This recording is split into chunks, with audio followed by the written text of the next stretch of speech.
लखनऊ में बीजेपी मुख्यालय में 3 दिनों तक चली महाबैठक खत्म हो गई है। बीजेपी के संगठन महासचिव इस बैठक के बाद वापस दिल्ली रवाना हो गए। 3 दिनों तक संगठन महासचिव लखनऊ में रहे और इस दौरान संगठन महासचिव ने दोनों डिप्टीज के साथ साथ कई केंद्रीय मंत्रियों से मुलाकात भी की। बैठक के बाद संगठन महासचिव बीएल संतोष ने सीएम योगी के काम की तारीफ की है। सूत्रों की माने तो बीएल संतोष दिल्ली जाकर केंद्रीय अध्यक्ष जेपी नड्डा से मुलाकात कर सकते हैं। दूसरी बड़ी खबर अखिलेश यादव के एक सांसद के बिगड़े बोल की है। सपा सांसद ने कहा है कि पिछले 7 सालों में ऐसे कानून बनाए गए हैं जिनसे शरीयत के साथ छेड़छाड़ की गई। सरकार द्वारा किए गए ऐसे कामों से में जो नाइंसाफियां हुई, उसके चलते ही देश में 2 बार बड़े तूफान आए। साथ साथ उन्होंने कोरोना महामारी के लिए भी केंद्र की नीतियों को जिम्मेदार ठहराया। सीबीएसई की 12वीं की परीक्षा रद्द होने के बाद यूपी बोर्ड की 12वीं की परीक्षा भी रद्द की जा सकती है। परीक्षा को लेकर आज मुख्यमंत्री के साथ बैठक होगी और फिर इस पर फैसला लिया जाएगा। कल सीबीएसई की 12वीं की परीक्षा रद्द की जा चुकी है, हमने देखा है, और देश में सबसे ज्यादा कोविड टेस्ट में उत्तर प्रदेश ने रिकॉर्ड बना दिया है। उत्तर प्रदेश में 5 करोड़ से ज्यादा कोविड टेस्ट हुए हैं। चलिए आगे बढ़ते हैं। 3 दिन की महाबैठक के बाद बीजेपी के संगठन महासचिव बीएल संतोष लखनऊ से दिल्ली रवाना हो गए हैं। लगातार 3 दिनों की बैठक के बाद बीएल संतोष दिल्ली रवाना हुए हैं।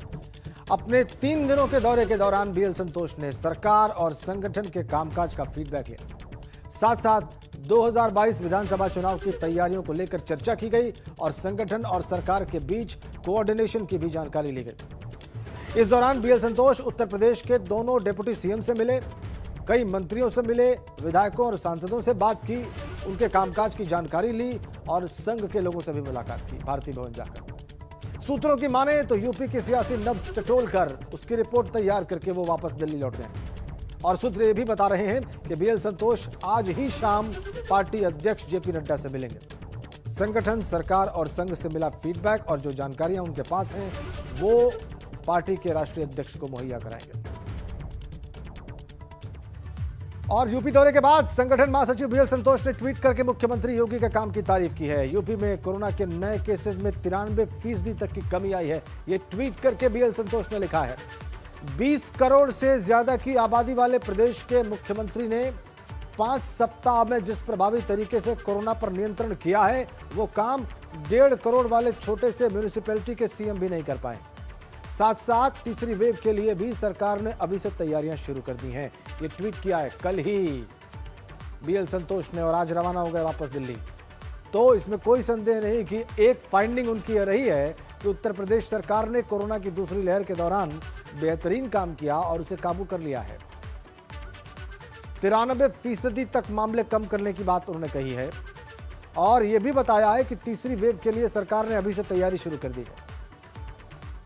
तुलना कर दी उन्होंने 1.5 करोड़ की म्यूनिसिपैलिटी सीएम से। जाहिर सी बात है उनका इशारा दिल्ली के मुख्यमंत्री अरविंद केजरीवाल की ओर था और दिल्ली स्टेट की ओर था। उत्तर प्रदेश की उपलब्धि को उन्होंने इस ट्वीट के जरिए बयान किया है।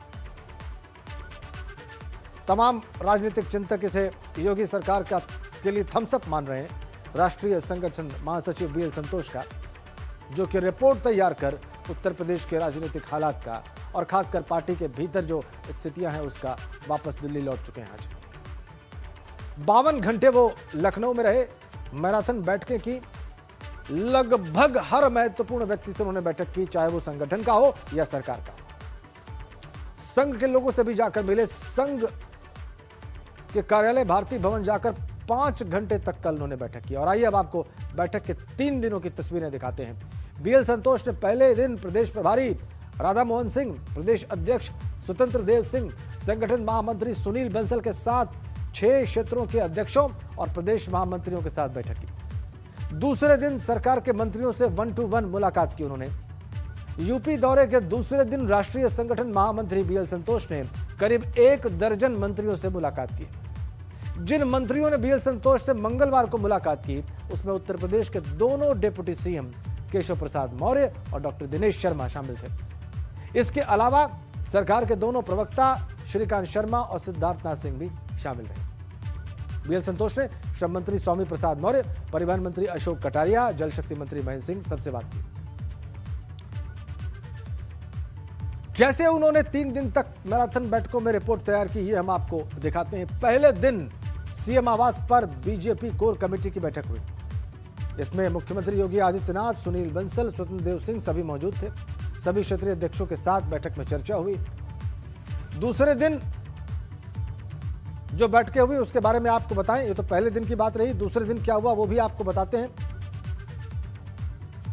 दूसरे दिन डिप्टी सीएम केशव प्रसाद मौर्य और डॉक्टर दिनेश शर्मा के साथ बैठक की। कई कद्दावर मंत्रियों से पार्टी मुख्यालय पर उन्होंने चर्चा की। कई सांसदों और विधायकों से भी उन्होंने वार्ता की।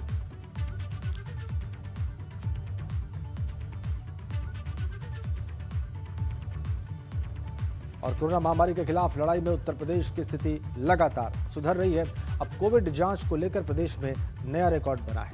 यूपी में 5 करोड़ कोविड टेस्ट किए जा चुके हैं। बुधवार को योगी ने कोविड-19 प्रबंधन टीम की बैठक की और अधिकारियों को निर्देश भी दिए। बीते 24 घंटे में यूपी के अंदर 3,31,511 कोविड टेस्ट किए गए, जबकि 1,514 नए केसेस की पुष्टि हुई है और 4,439 लोग स्वस्थ होकर डिस्चार्ज हुए। अब पूरे प्रदेश में एक्टिव केसेस की संख्या 30,000 से भी कम हो चुकी है और वर्तमान में 28,694 कोरोना मरीजों का इलाज चल रहा है। वहीं यूपी का रिकवरी रेट बढ़कर हो गया है 97.1%। तो कोविड महामारी के बीच में संगम नगरी प्रयागराज को आज लगातार दूसरे दिन भी कोरोना कर्फ्यू में छूट मिली है।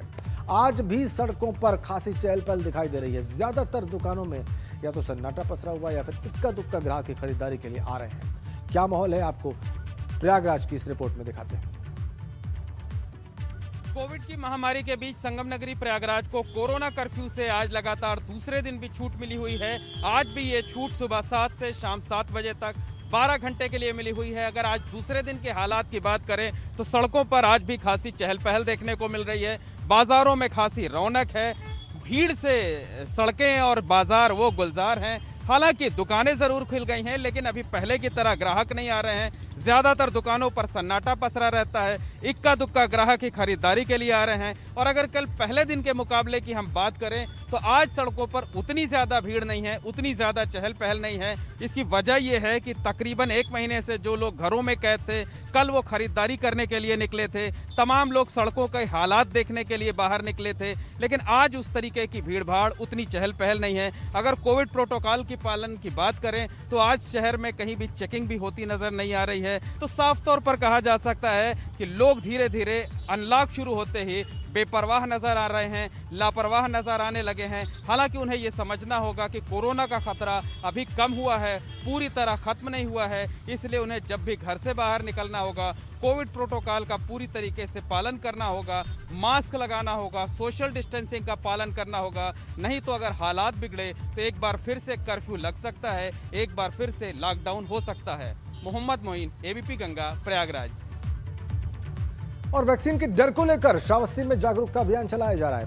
ग्रामीण क्षेत्रों में कैंप लगाकर स्वास्थ्य विभाग वैक्सीनेशन कर रहा है। आलम यह है कि जो लोग घूमते दिख रहे हैं उन्हें भी स्वास्थ्य विभाग की टीम टीका लगा रही है।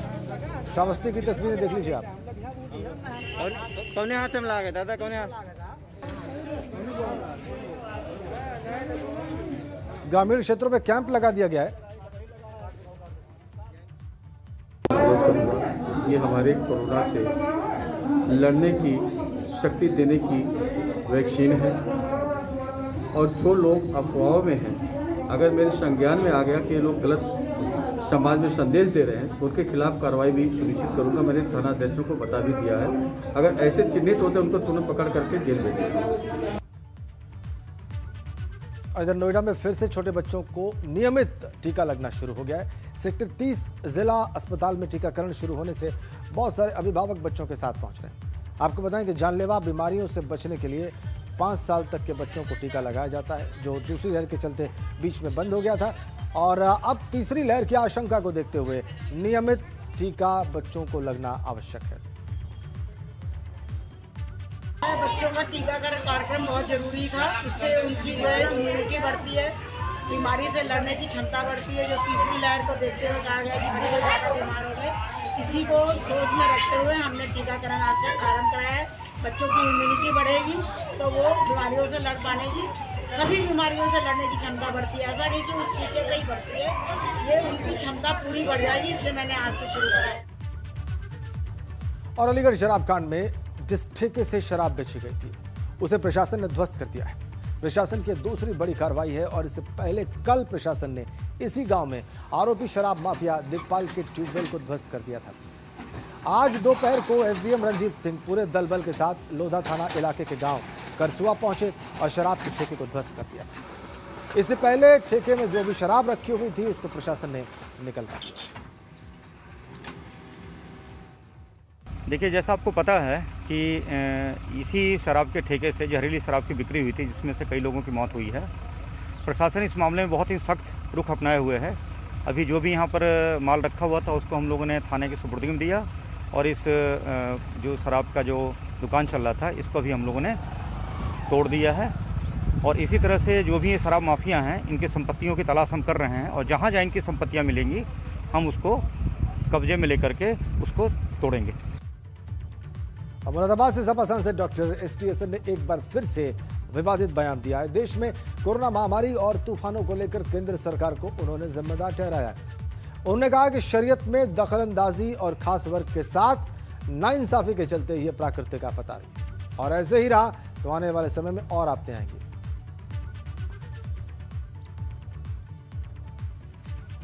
हम और आप और चाहे हिंदुस्तान के ज़्यादातर 99% लोग ये मानते हैं, हम सब धार्मिक लोग हैं, हम ये मानते हैं कि दुनिया का चलाने वाला और दुनिया में इंसाफ करने वाला कोई और है। अगर ज़मीन वाले जब इंसाफ नहीं करते तो आसमान वाला इंसाफ करता है और जब वो इंसाफ करता है तो उसमें इफ़ एंड बट नहीं हुआ करता। आपने देखा नहीं पिछले दिनों क्या हुआ है, लाशों की कितनी बेहुरमती हुई है, कुत्तों को लाशें खानी पड़ गई, दरिया में बहा दी गई। आपने देखा नहीं कि शमशान घाटों में लकड़ी तक नहीं मुहैया कराई गई। आखिर कौन सी सरकार है ये? क्या सिर्फ बड़े लोगों की है? मल्टी मिलियनर्स की सरकार है, गरीब का कोई हक नहीं है यहाँ पर। ये गरीब भी उसी ने पैदा किया है जिसको अमीर को जिसने पैदा किया है, मालिक सबका एक है। वहीं सपा सांसद एस.टी. हसन के बयान पर मोहसिन रजा ने निशाना साधा है। समाजवादी पार्टी के सांसद एस.टी. हसन के बयान से ये साफ होता है कि ये देश के संविधान में विश्वास रखने वाले लोग नहीं। ये चाहते हैं कि समाजवादी पार्टी जिताओ, शरिया कानून लाओ। इनकी बोली और आईएसआईएस की बोली एक सी है। ये शरिया कानून में विश्वास रखने वाले लोग, इसलिए नाइंसाफी की जो बात कर रहे हैं तो इन्हें नाइंसाफी जो नजर आ रही है एस.टी. हसन को और समाजवादी पार्टी के नेताओं को, वो ये है कि बरसाना में होली क्यों हो रही है, सीए का कानून क्यों आ रहा है देश में, धारा 370 क्यों समाप्त कर दी गई कश्मीर से, बरसाना में होली क्यों हो रही है, दीपोत्सव क्यों हो रहा है अयोध्या में, प्रभु श्री राम का भव्य राम मंदिर क्यों बन रहा है, हमने तो कार सेवकों पर गोली चलवा दी थी। तो ये वो सारी पीड़ा है जिन्होंने प्रदेश के अंदर मास स्लॉटरिंग कराई हो, जिनके दौरान हजारों दंगे हुए हो, लूट डकैती फिरौती छिनैती, क्या क्या नहीं हुआ है। अगली खबर गोंडा से है। वहां पर टिकरी गांव में गैस सिलेंडर में धमाके से आसपास का पूरा इलाका थर्रा गया। इस धमाके से 2 मकान धराशायी हो गए। इसमें एक ही परिवार के 8 लोगों की मौत हो गई और 7 लोगों का जिला अस्पताल में इलाज चल रहा है। मरने वालों में 4 बच्चों के अलावा 2 पुरुष और 2 महिलाएं भी थी। ये पूरी घटना रात लगभग 10 बजे की है, जब घर के अंदर 15 लोग मौजूद थे। अब मौके पर फॉरेंसिक टीम और डॉग स्क्वाड की टीम जांच में जुटी है। इलाके में दहशत के साथ मातम पसरा है। घटना के बाद डीएम ने मुख्यमंत्री राहत कोष से आर्थिक मदद और बाकी योजनाओं का लाभ देने का ऐलान किया है। समाज कल्याण मंत्री रमापति शास्त्री और सांसद कीर्तिवर्धन ने भी मौके पर जाकर अपना दुख जाहिर किया।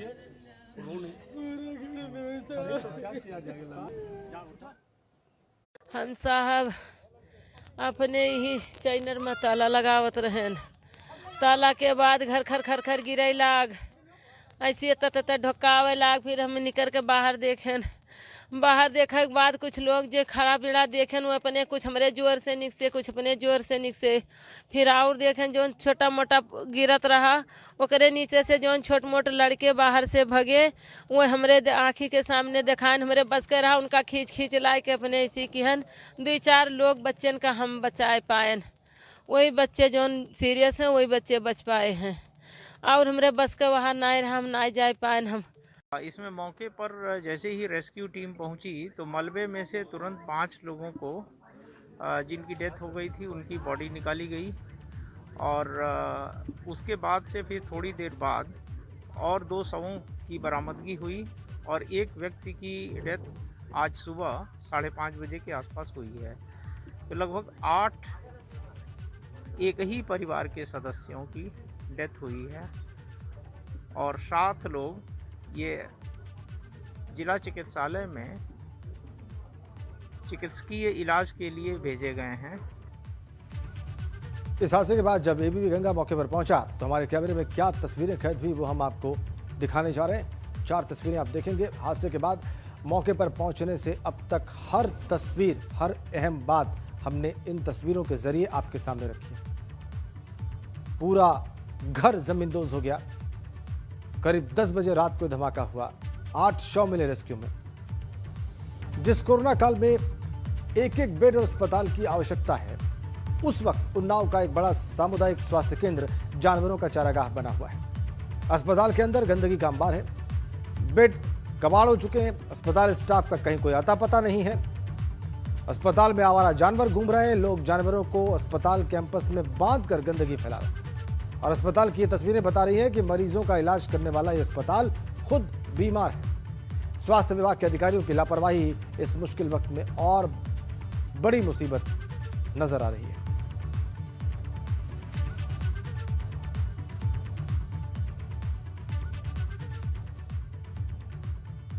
एक कंपाउंडर बीके सिंह नाम का एक बच्चा था, वही पूरा अस्पताल देखता था और अभी तक जब से हम लोगों ने यहाँ पे लगभग 15 साल से हमारी दुकान है बाज़ार में और कैंटीन में हम लोग देख रहे हैं केवल वही अभी तक काम कर रहा था यहाँ पे और कोई डॉक्टर अभी तक नहीं आया है और जो आता है वो मनमानी करता है। यहाँ पे कोई ढंग का काम अभी तक नहीं हो पाया। प्रसव के लिए अगर कोई हुआ तो उसको लेकर सीधा बिछिया या फिर उन्नाव और रास्ता भी काफ़ी ख़राब है तो बहुत ज़्यादा दिक्कतें यहाँ पे आती हैं और ऐसा कोई शुद्ध काम आज तक अस्पताल में नहीं लगा। इधर बाराबंकी में समय पर डॉक्टर न मिलने से संयुक्त अस्पताल में हुई बच्ची की मौत का मामला गर्माता जा रहा है। मामले में भाजपा के पूर्व विधायक सुंदरलाल दीक्षित भी जुड़ गए हैं और लापरवाह स्वास्थ्य कर्मियों के खिलाफ काशीपुर में धरना प्रदर्शन शुरू कर दिया है।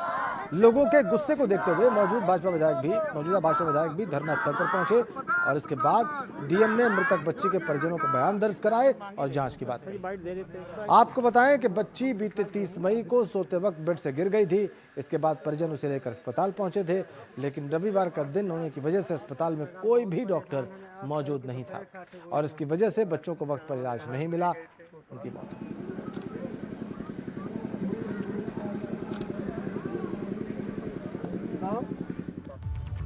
इधर ग्रेटर नोएडा में आज पुलिस कमिश्नर आलोक सिंह के निर्देश पर फ्रंटलाइन कोरोना वॉरियर्स और पुलिस कर्मियों के परिजनों के लिए वैक्सीन लगवाने के लिए ग्रेटर नोएडा में वैक्सीनेशन कैंप शुरू किया गया।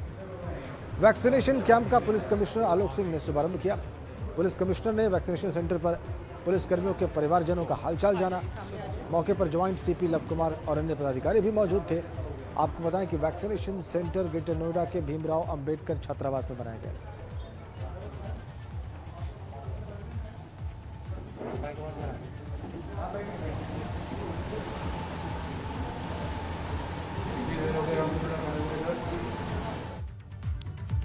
औरैया पुलिस ने अवैध शराब फैक्ट्री चलाने वाले 3 आरोपियों को गिरफ्तार किया।